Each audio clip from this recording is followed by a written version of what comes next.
String theory is not the theory of everything. The theory of everything is a theory which can explain everything about our universe. But it is quite successful. Scientists also claim it to be one of the most important theories of our universe. But why is string theory so important? It's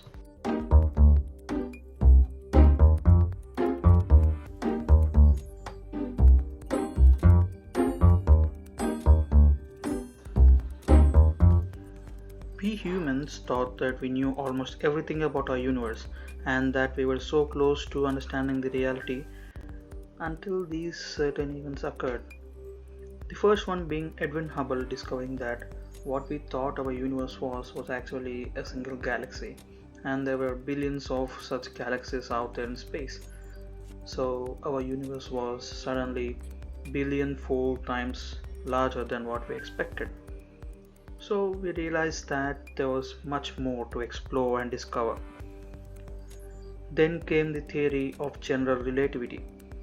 It totally changed our concept of gravity. Even the statement that gravity is one object pulling the another is wrong.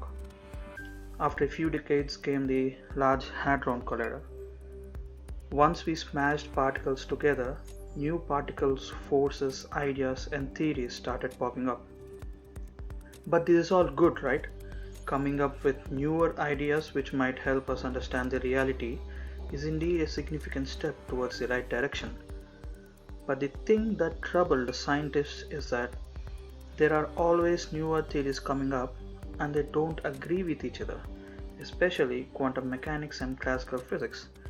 Even though both of these represent the definition of the same thing, the universe, classical physics helps us understand the universe at a normal scale, whereas quantum mechanics does the same at a quantum scale. What they do is the same. So there are certain circumstances where classical physics and quantum mechanics are at a disagreement. For example, the Heisenberg's uncertainty principle. At a quantum scale, it is very significant.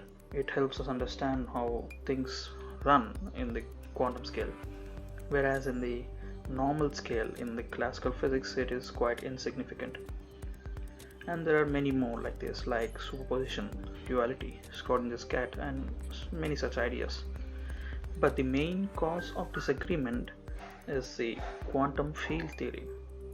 As we cannot completely judge a particle, and we certainly cannot do it for each and every particle in existence, smart people then decided that we should assume every fundamental particle to be a point.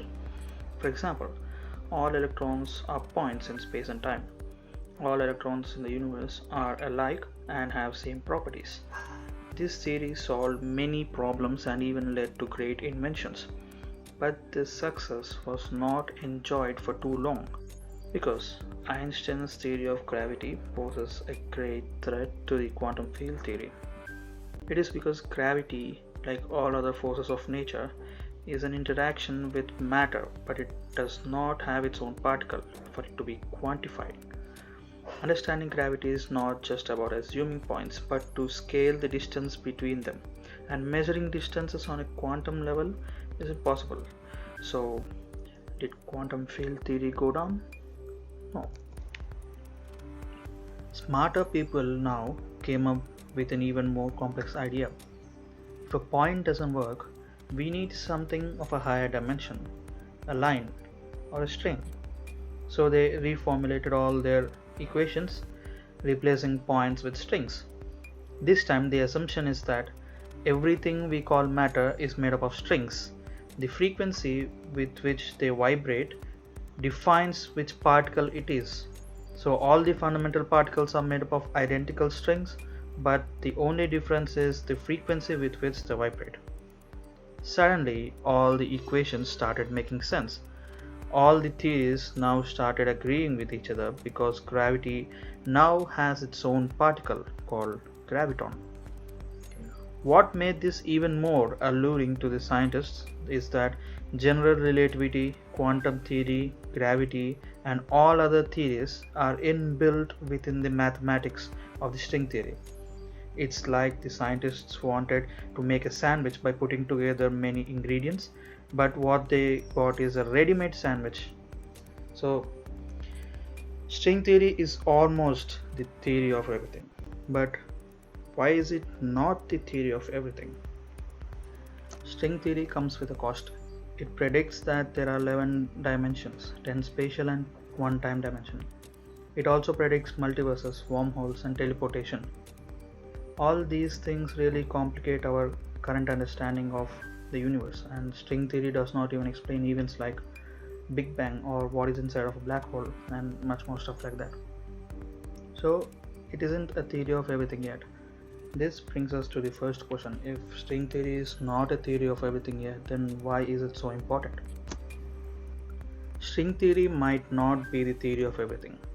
In the future, some other theory might arise which solves all our questions, but string theory sets us in the right direction.